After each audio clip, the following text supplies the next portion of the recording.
Hallo beste kijkers, we hebben een nieuwe serie, basispakket vissen. Natuurlijk gaan we hier volledig terug naar het begin. Hoe beginnen we eraan? Welke materialen hebben we nodig? En waar moeten we op letten? Dit gaan we ook in verschillende afleveringen doen met verschillende manieren van vissen. Maar vandaag ga ik jullie meer info geven hoe te starten met een vaste hengel. Hebben jullie nog vragen tijdens of na de video? Stel ze gerust in de comments.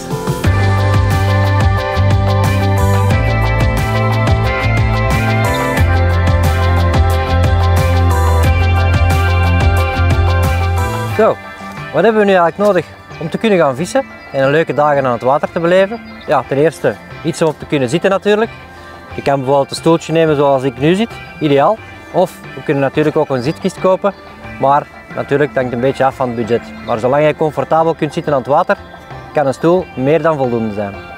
Natuurlijk hebben we ook een schepsteel nodig, met een schepnetje, om onze vis te kunnen landen. Of dat we nu gaan karper vissen, of dat we nu op een witvis gaan vissen op het kanaal, of we gaan met de feeder vissen. Dat zijn twee belangrijke zaken die we toch nodig hebben in elke discipline. Rechts van mij zien jullie een kleine side tray met een handdoekje, eventueel kleine doosjes en wat klein materiaal. Wat ook altijd nuttig is natuurlijk om je aas mooi te kunnen hebben naast die kist. Een handdoekje heb ik ook altijd bij, persoonlijk, omdat ik dat super handig vind om toch altijd je handen even proper te maken, want die vissen, sommige zijn redelijk slijmerig en het is altijd handig dan om dat handdoekje bij te hebben natuurlijk. Afhankelijk van welke discipline of welke stijl van vissen jullie willen doen, of wat dat nu met de feeder is, de vaste hengel of met de waggler bijvoorbeeld, gaan jullie natuurlijk andere materiaal nodig hebben. Vandaag ga ik jullie meer info geven wat we allemaal nodig hebben om te kunnen vissen met de vaste hengel.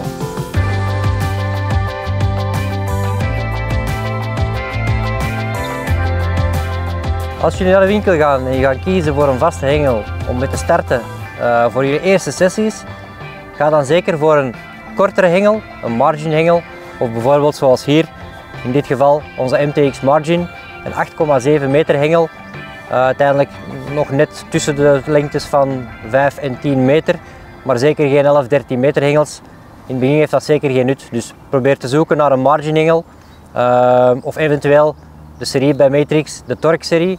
Die hebben we van 4 tot en met 10 meter en die is perfect voor de recreatieve visserij op die commercials. In dit geval dus de MTX Margin, 8,7 meter, bestaande uit 6 delen. Dus als we die open doen, dan zien we dat er natuurlijk meerdere delen in zitten. Voilà. Mooi naast elkaar. En zoals jullie kunnen zien zijn deze hengels allemaal oversteekhengels en past elk deel dus mooi perfect in elkaar. Wat is het grote voordeel van het vissen met zo'n oversteekhengels? Ja, je kan uiteindelijk, of je nu op 3 delen, 4 delen, 5 delen of zelfs de 6 delen wilt vissen, je kan op alle lengtes perfect vissen. Terwijl vroeger met de telescopische hengels was dat toch iets moeilijker, omdat je die elke keer tot het uiteinde moet uittrekken om dan daar te gaan vissen. Elke keer als je een vis hebt terug uit elkaar, maakt het een beetje moeilijk. Dus deze hengels zijn uiteindelijk wel veel makkelijker, veel handiger om recreatief te kunnen gaan vissen. Bij elke hengel zit er natuurlijk ook een topkit. Wat is uiteindelijk een topkit? Ik heb er hier eentje naast mij liggen. Een topkit is eigenlijk de eerste 2 delen van je hengel waar we onze elastiek in bevestigen. Zoals jullie hier kunnen zien hebben we hier achteraan het tweede deel een gatje in de stok waar eigenlijk de elastiek uitkomt. En aan de voorzijde hebben we onze elastiek die gemonteerd is aan een dekron en waar we uiteindelijk ons lijntje om mee te kunnen gaan vissen gaan aanhangen. Ik heb hier bij me een splinternieuwe topkit liggen, maar die heeft nog geen elastiek. Dus ik ga jullie nu uitleggen hoe we elastiek gaan monteren in onze Pula-kit. Wat hebben we hiervoor nodig? Uiteraard het belangrijkste, de elastiek om te kunnen monteren. Hier heb ik gekozen voor 2.2 omdat dat voor mij de meest gebruikte diameter van elastiek is voor de karpervisserij. Natuurlijk, afhankelijk of je op grote karpers, kleine karpers gaat vissen, ga je moeten variëren. Op de Matrix site bij de elastiek vinden jullie ook een soort diagram waar jullie kunnen zien van welke diktes voor welke visserijen ideaal zijn.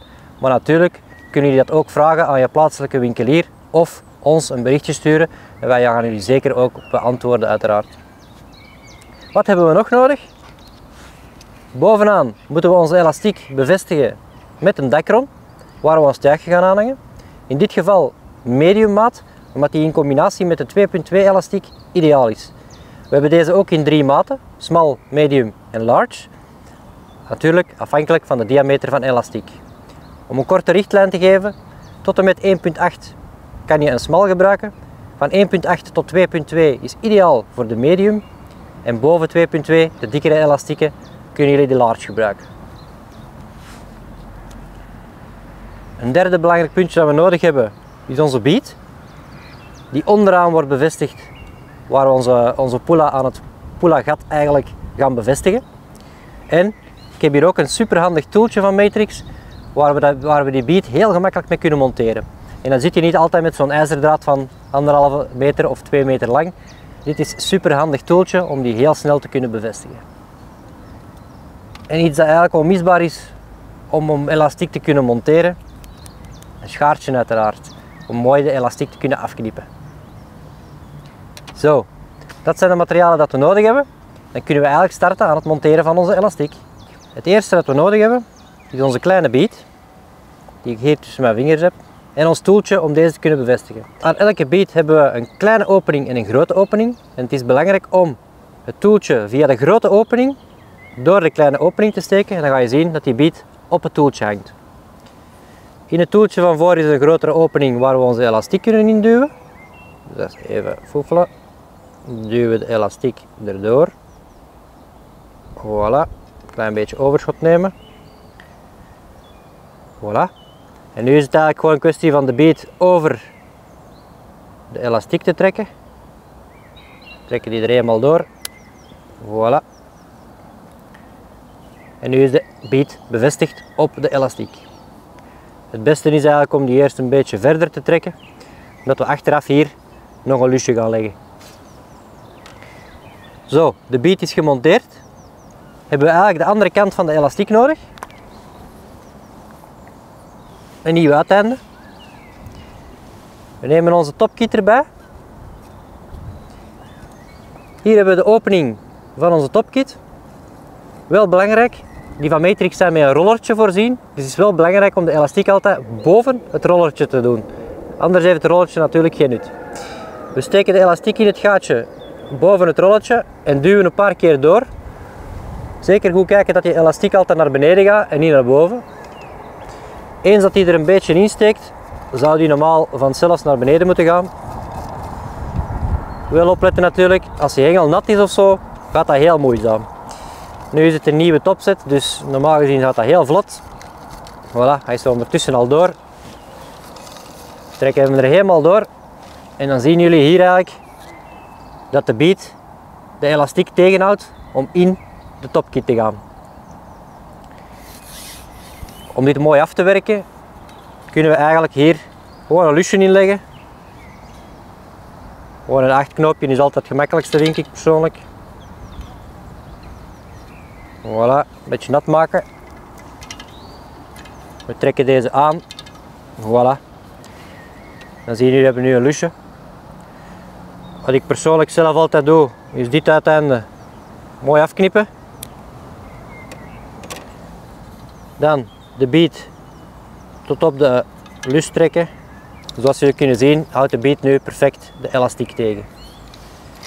Natuurlijk zit de elastiek nog altijd maar in één deel. Belangrijk om ook het eerste deel te vullen. We nemen ons eerste deel. Dus we duwen de elastiek gewoon door tot het eerste deel tot hij er van onderuit komt. En voilà, hier is hem. Dan nemen we die vast. Steken ons eerste en ons tweede deel mooi in elkaar. Natuurlijk, hier moeten we nog iets aan bevestigen. Want anders gaat de elastiek gewoon terug de topkit in natuurlijk. Daarvoor hebben we onze dekron. Ik ga er eerst eentje uithalen.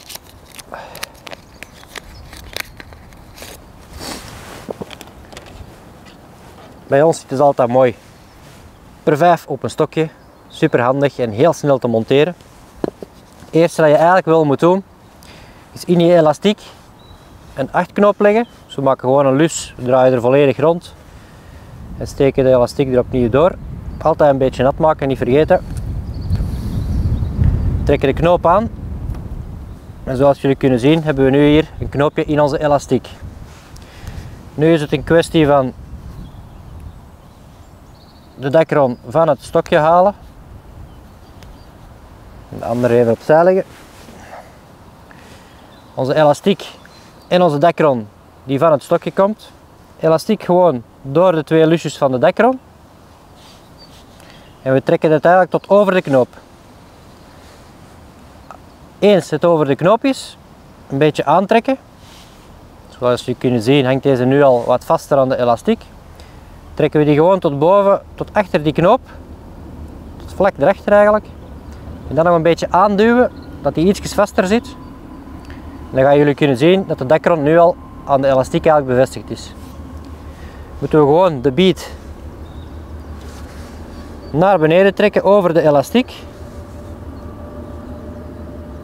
Tot de knoop in de biet verdwijnt. En dan is het enkel nog een kwestie van hier de elastiek mooi af te knippen. Zo, dekron gemonteerd.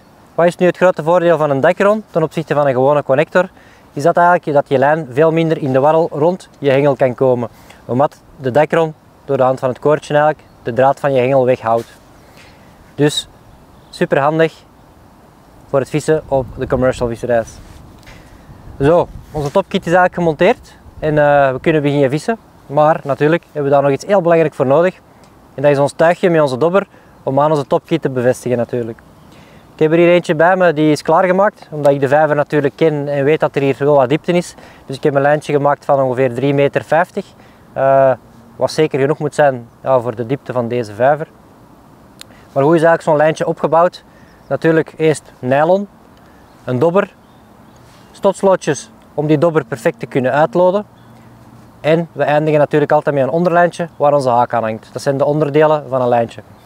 In een volgende video geef ik jullie meer uitleg van hoe we dat tuigje perfect moeten maken, hoe die perfect uit te loden, welke onderlijntjes te gebruiken in welke situatie, afhankelijk van de grote haken bijvoorbeeld, de dikte van de onderlijn. Maar wat gebruik ik sowieso als hoofdlijn? Altijd onze Power Micron, 20 honderdste, ideale strakke bovenlijn en zo kan je variëren met je onderlijntjes van zelfs 12 honderdste tot 20 honderdste als je wil.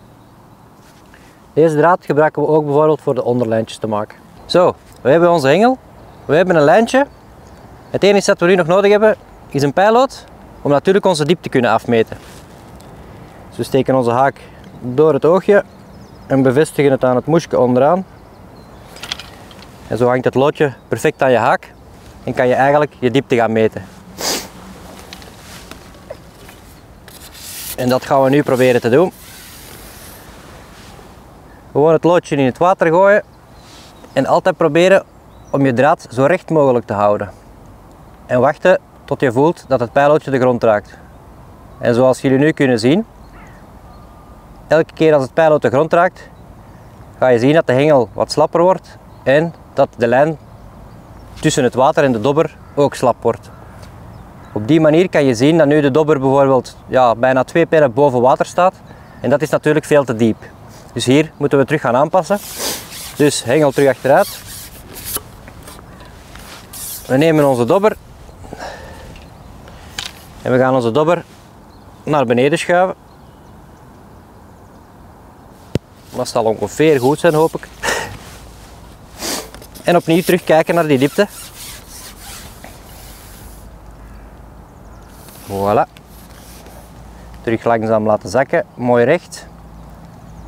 Nu zien we dat we al dichter bij hetgeen dat we willen komen, maar nog net iets te diep. Ideaal is eigenlijk als de dobber zo staat dat het bolletje net boven water komt. Dus nog een klein beetje naar beneden. Voilà. En als we nu gaan controleren, zou het bolletje van de dobber net gelijk met het water moeten komen. En dat is voor mij de ideale startpositie om te gaan vissen op karpertjes op een vijver. Voilà. Dat is de ideale diepte. Maar zodra we de diepte hebben, jullie zien nu dat ik nogal een heel lange lijn heb boven mijn dobber en mijn elastiek. En het is heel veel wind, dus dat maakt natuurlijk heel moeilijk om die dobber goed op zijn plaats te houden.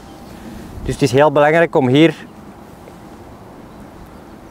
die lijnopslag boven de dobber een beetje korter te maken. Hoe kort moet die nu exact zijn? Ja, dat is een beetje aanvoelen.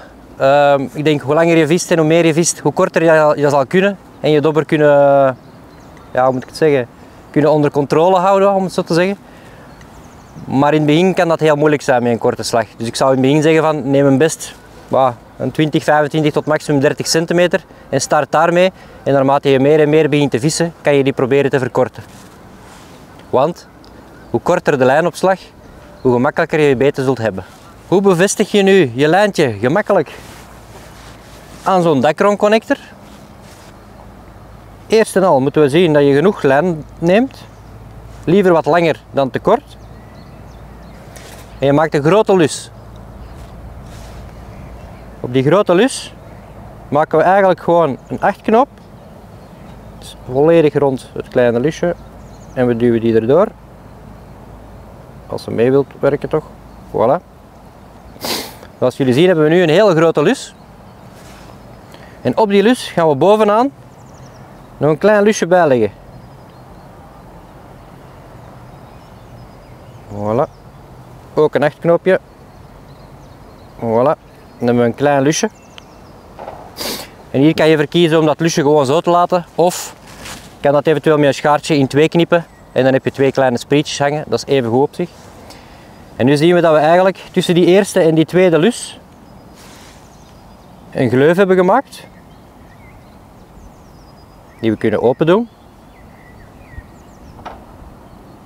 Voilà. Je neemt je draad dubbel onder de knoop. Die steek je door de gleuf. En hier ga je de top van de Dacron gewoon insteken en aantrekken. En je gaat zien dat die bovenste knoop achter het Dacron knoopje blijft hangen. Wat is nu het voordeel van dat kleine lusje bovenaan of eventueel die twee sprietjes als je het hebt afgeknipt? Als je de lus of het sprietje gewoon aanraakt en je trekt eraan, hup, komt het vanzelf terug van de Dacron. Een super handige en makkelijke manier om snel je lijn aan je Dacron te bevestigen. Goed, we zijn volledig uitgelood, klaar om te kunnen vissen. Maar eerst wil ik jullie nog een belangrijk punt mededelen. Je zitkist of je stoel, afhankelijk met wat je gaat vissen natuurlijk. Het is belangrijk dat je comfortabel zit, dat je alles wat je nodig hebt om te kunnen vissen in de buurt bij de handen hebt, om het zo te zeggen. Dat je niet moet gaan zoeken voor gaan aas, je schepsteel ver weg. Nee, alles moet goed kort bij elkaar. Dat je alles direct kan grijpen en alles bij elkaar hebt. Dat is zeer belangrijk. Probeer ook zoveel mogelijk met je benen in 90 graden te zitten. Ten eerste goed voor je rug uiteraard. We willen nog altijd nog heel lang kunnen vissen natuurlijk. En het is veel gemakkelijker omdat we met onze hengel steeds een beetje gaan rusten op onze dij. Op die manier. En als die 90 graden is, ga je voelen dat dat veel aangenamer is om zo je hengel te kunnen vasthouden. Dan het volgende puntje. Natuurlijk moeten we iets in het water gooien om iets te kunnen vangen. Want anders gaat dat heel moeilijk worden natuurlijk. Daarvoor gebruik ik op de commercial visserij cuppotjes die we op de hengel kunnen plaatsen. Onderaan in zo'n potje is eigenlijk een gleuf. En als je daar een beetje op nijpt, dan gaat die wat open. En kan je daar perfect je hengel induwen. Het zit mooi vast. Kan eigenlijk niet weg. Ideaal om voor te kunnen in het water leggen. Wat is heel belangrijk bij het plaatsen van het potje? Plaats dit steeds zo ver mogelijk naar voren op de topkit. Een voorbeeld, pak nu dat we dat 20-30 centimeter hier zouden zetten, verder van de top. En we gaan met onze dobber altijd daar liggen, dan liggen we eigenlijk 20-30 centimeter van onze plaats. Daarom altijd belangrijk, zet het potje zo dicht mogelijk tegen de top van je hengel. Dit om zo secuur mogelijk te kunnen vissen. Ik heb nu een beetje aas in mijn potje gedaan. In dit geval waar ik nu mee ga vissen is een beetje kemp. Maar dat is natuurlijk keuze. En dan gaan we onze topkit gewoon vooruit brengen.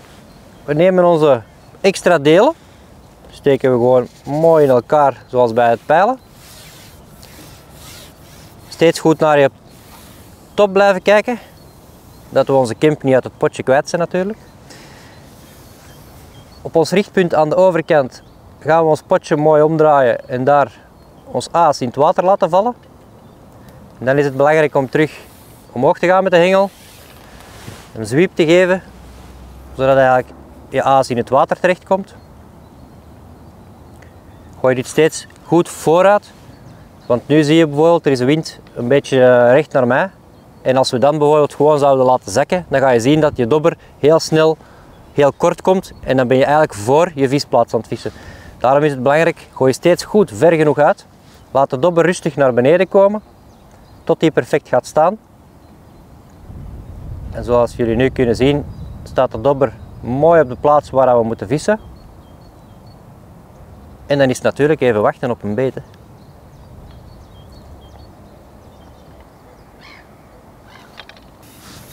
Een mooie beet.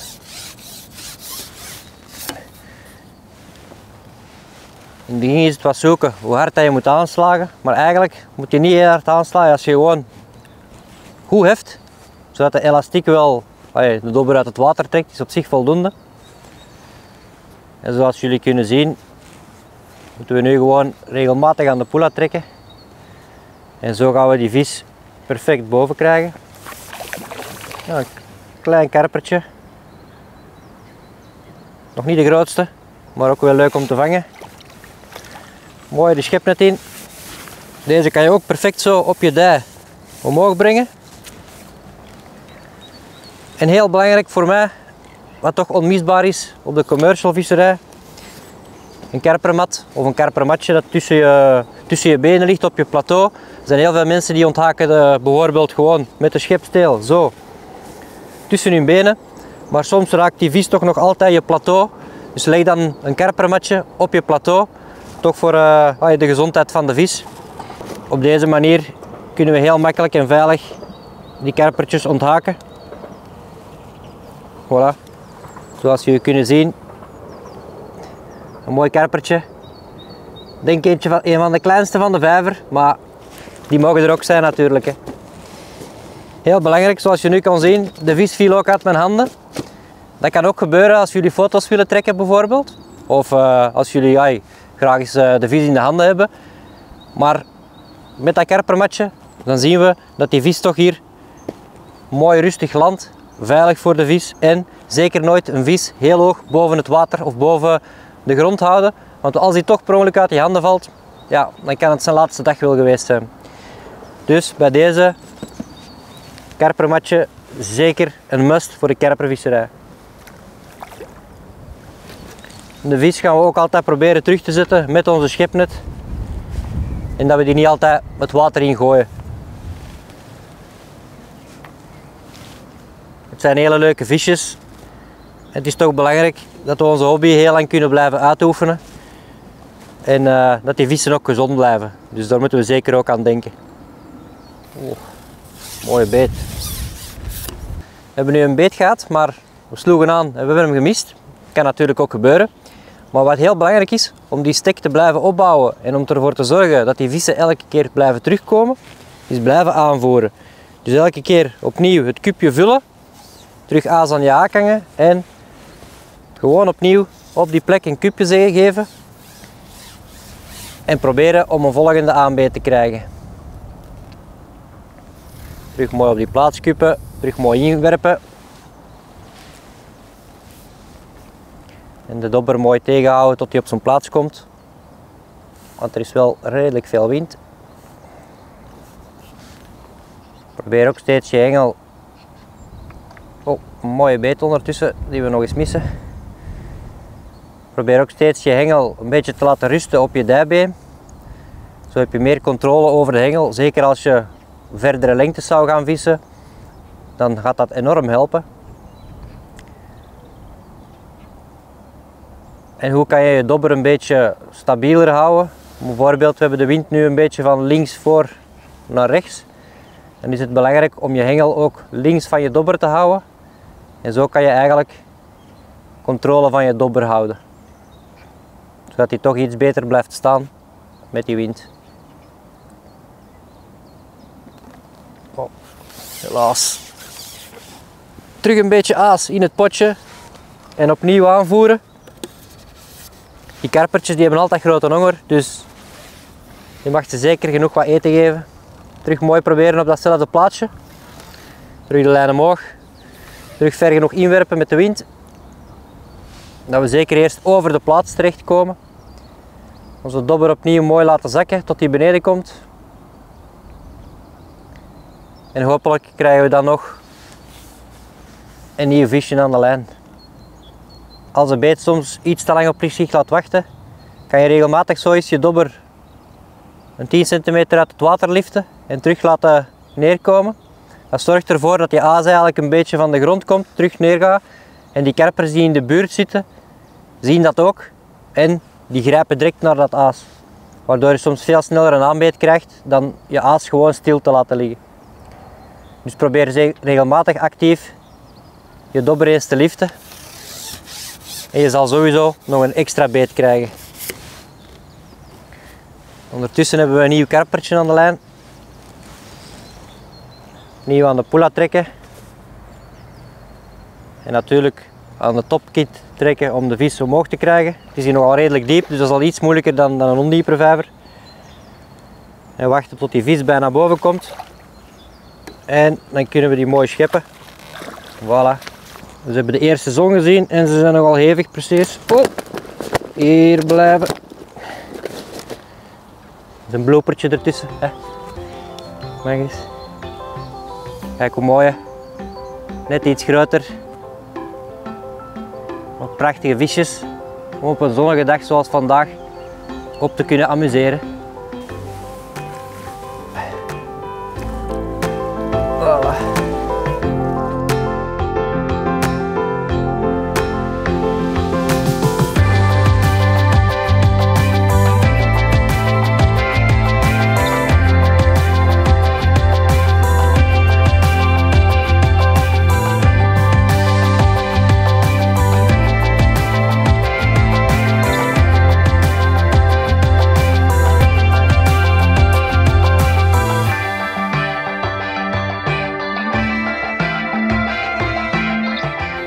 Net een mooie, iets dikkere spiegel gevangen op een nieuw plaatje in de margin. Ideale vis om deze leuke toffe dag af te sluiten.